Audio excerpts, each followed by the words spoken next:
విద్యుత్ శాఖ కేవలం కరెంటు తీగలను మాత్రమే కాకుండా ఏకంగా ఒక సమాజం యొక్క భవిష్యత్తును రిపేరు చేసే పనిని భుజాన వేసుకుంటే ఎలా ఉంటుంది? వెంకటగిరి సబ్ డివిజన్ పరిధిలోని విద్యుత్ శాఖ సిబ్బంది బిఆర్ అంబేద్కర్ గారి 135వ జయంతి వేడుకలు నిర్వహించారు.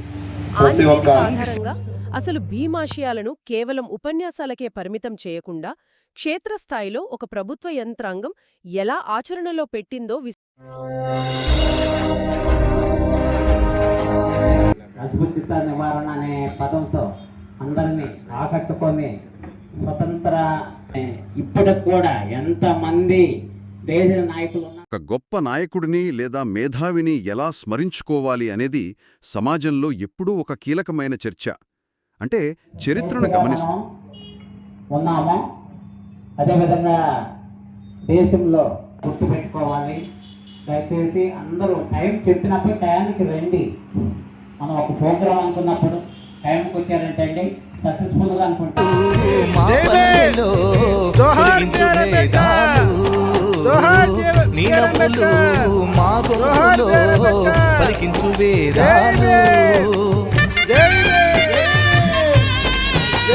చుట్టమయ్యి వస్తాడు పిలవంగా తలవంగా పండగయ్యి ఉంటాడు ఆడంగా పాడంగా కలగలిసి ఉండాలి కడదాకా ఉంటాడు అండగా సాగరా చాటరా జయమ్మనదేరా చిన్ని చిన్ని ఆశలన్నీ చిందులేసెనే కమ్మనైన మనసులన్నీ కలిసి ఆడెనే చిన్ని చిన్ని ఆశలన్నీ రాజ్యాంగం పొందుపరిచి ఏకైక వ్యక్తి.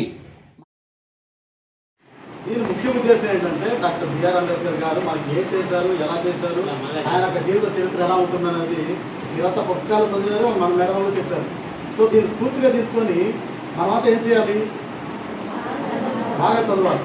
సో మన దేవుడు డాక్టర్ బిఆర్ అంబేద్కర్ గారు ఉన్నారు. ఆయన చెప్పిన ఒకే ఒక విధానం ఏంటంటే మనం చదువుకోవాలి, మన పిల్లల్ని చదివించాలి. ఈ కాన్సెప్ట్ మనం చదువుకొని ఎడ్యుకేట్ చేయాలి జనాలందరినీ కూడా. సో చదువు అనేది ప్రధాన అవసరం ఏమీ లేదు.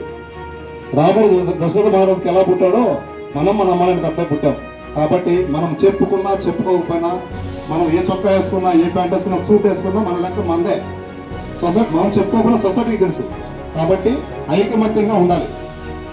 డాక్టర్ బాబాసాహెబ్ అంబేద్కర్ గారు not only for SC ఎస్టీస్, this belongs to throughout వేసవి ఎండల దృష్ట్యా ప్రజల సౌకర్యం కోసం ఒక చలివేంద్రాన్ని ఏర్పాటు చేశారు.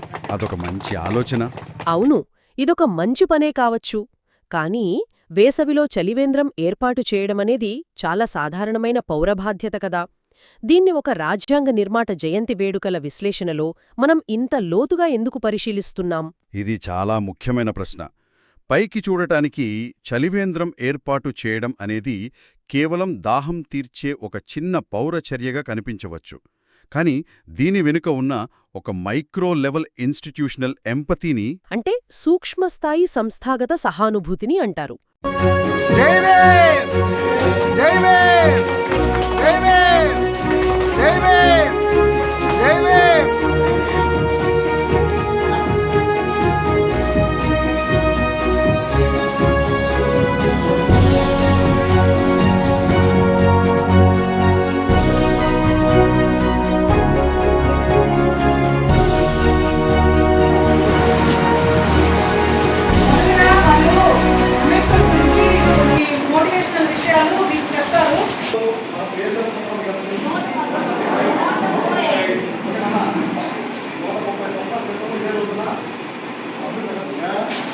సార్ తెలుసా బిఆర్ అంబేద్కర్ గారు తెలుసా?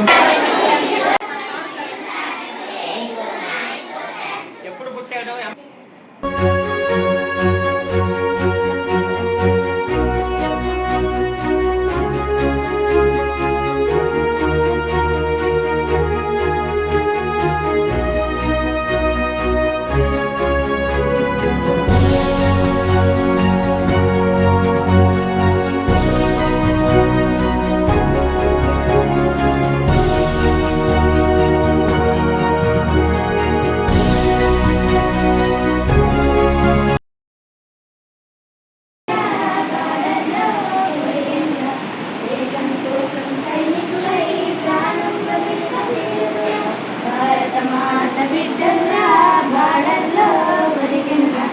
దేశం కోసం సైనికులై ప్రాణం వదిలి భారత భూమి రుణపడినాది మిమ్మల గన్న తల్లికి ఈ త్యాగన గతికి సమస్త లోకం సిరియదు అంటున్నది ఈ భారత భూమి రుణపడినాది మిమ్మల గన్న తల్లికి ఈ త్యాగన గతికి సమస్త లోకం సిరియదు అంటున్నది మా జాతీయ గుండె తట్టుకొని గర్వంగా పోరాడి భారత మాత బిడ్డలురా బాడల్లో ఒరిగిన దేశం కోసం సైనికులై ప్రాణం వదిలిన వీరురా ఎన్నికలనే కొరికేసే చలిలో మా కోసం శత్రువును పోరాడే నీ ధైర్యం కోసరా ఏ తల్లి కన్నదయాని దేశం కోసం ఆ తల్లి కాళ్ళకు పడి వందనం కలలన్నీ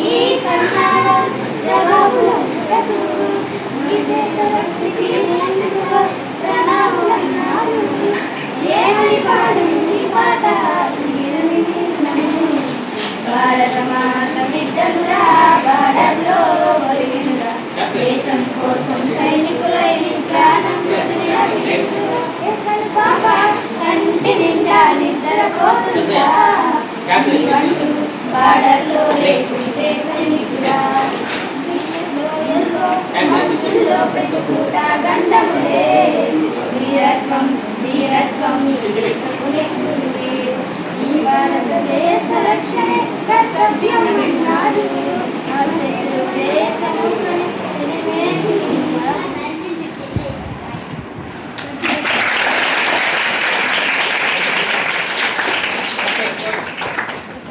Go.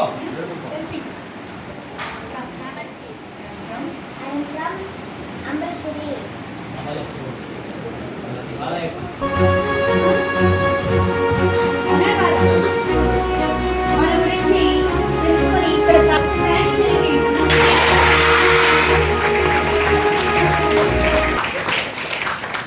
ఒకరిని మన బిఆర్ గారి దయతో మీరు ఈ స్కూల్లో చదువుతున్నారు, మేము ఈ ఉద్యోగాలు చేస్తున్నాం.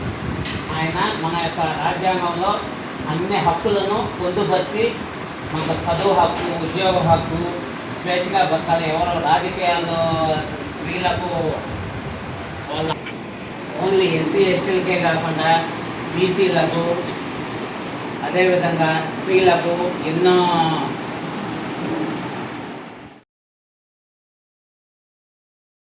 కాబట్టి మేడం అంతా కూడా మీకు అందరూ కూడా బ్రహ్మాండమైన ఎడ్యుకేషన్ ఇస్తున్నారు. అంటే హాస్పిటల్ కానీ వీటి దగ్గర మీకు బ్రహ్మాండమైన ఎడ్యుకేషన్ ఇచ్చి మిమ్మల్ని మంచిగా తయారు చేయాలనేది వాళ్ళ ఉద్దేశం. నాకు వాళ్ళ స్పీచ్లో కూడా గమనించిన వాళ్ళ యొక్క ఉత్సాహం చూస్తున్నాం. ఎలా ఉంది, మీరు ఏం చేయాలి కూడా మనం తక్కువ అనేదాన్ని ఎక్కడ కూడా ఒప్పుకోదమ్మా. ఒకవేళ మన తల్లిదండ్రులు మన వాళ్ళు ఊళ్ళో వాళ్ళు ఎలాగైతే ఉన్నారో మనం ఫిజికల్గా చూస్తూ ఉంటాం. చూసినప్పుడు మనం ఏం చేయాలి, దీన్ని ఒక మెట్టిస్తాం వాళ్ళని మనం ఎక్కించాలి. ఎక్కించాలంటే ఏం చేయాలి, మీరంతా బాగా చదువుకోవాలి. డాక్టర్ బిఆర్ అంబేద్కర్ గారు చదివిన చదువులు ఇలా మేడం చెప్పారు. ఒక డిగ్రీ చదవడానికే చాలా కష్టపడుతుంటాం. ఫైనాన్షియల్ ప్రాబ్లమో లేకపోతే ఇంకో ప్రాబ్లమో మనం చదవలేకనో చేస్తారు. కానీ ఆ రోజుల్లోనే ఆయన ఒక ప్రపంచ నాయకుడిగా తయారయ్యాడంటే మీరు అందరూ అర్థం చేసుకోవాలమ్మా.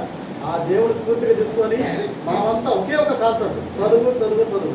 సో మీరంతా బాగా చదవాలనే ఉద్దేశంతోనే నేను మా సభ్యులు వాళ్ళందరూ కూడా కరెంట్ డిపార్ట్మెంట్ సార్ ఏడీ గారు వీళ్ళందరూ ప్రోత్సాహంతో ఏడీ అంతా కూడా మన వాళ్ళందరూ కూడా అనుకున్నది ఏంటంటే, సార్ ఒక ఎస్టీ కాలంలో మనకు ఒక హాస్టల్లో ఉన్నారు సార్, అంతా ఎడ్యుకేటెడ్ గ్రూప్ పీపుల్ సార్, వాళ్ళని మనం మన దేవుడి గురించి చెప్పాలి. వాళ్ళకి ఇది చిన్న చిన్నవమ్మా, ఇవన్నీ కూడా ఈ స్కూల్ ఈ పెన్ను ఇవన్నీ కూడా చాలా తక్కువ. ఇది ఏం చెప్తున్నాయి అంటే ఇది కాన్సెప్ట్ ఏంటంటే ఇది ఎక్కడైనా మనం కొనుక్కోవచ్చు. ఈ రోజే మీకు జయంతి రోజే ఇది ఇవ్వడానికి ప్రధాన కారణం ఏంటంటే ఆయన చెప్పిన ఒకే విధానం అంటే చదువు చదవాలని.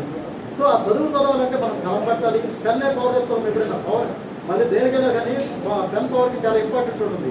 సో ఇవన్నీ కూడా మీరు తీసుకున్న తర్వాత మీరు చేయాలంటే ఏం చేయాలి.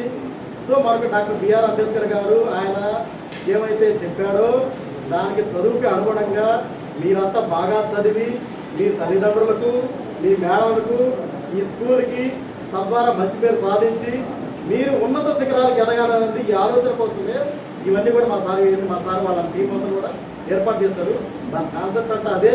కాబట్టి మీరంతా ఏం చేయాలో ఒకసారి చెప్పండి. బాగా చదువుకోవాలి. చదువుతారా? ఈరోజు డాక్టర్ బిఆర్ అంబేద్కర్ 135వ జన్మదిన సందర్భంగా మీరు ఈ మాట ఇచ్చారమ్మా. సో మీరు మంచి ప్రయోజకులు అవుతారని, మంచి ప్రయోజకులు తయారు చేస్తారు మేడం అందరూ కూడా.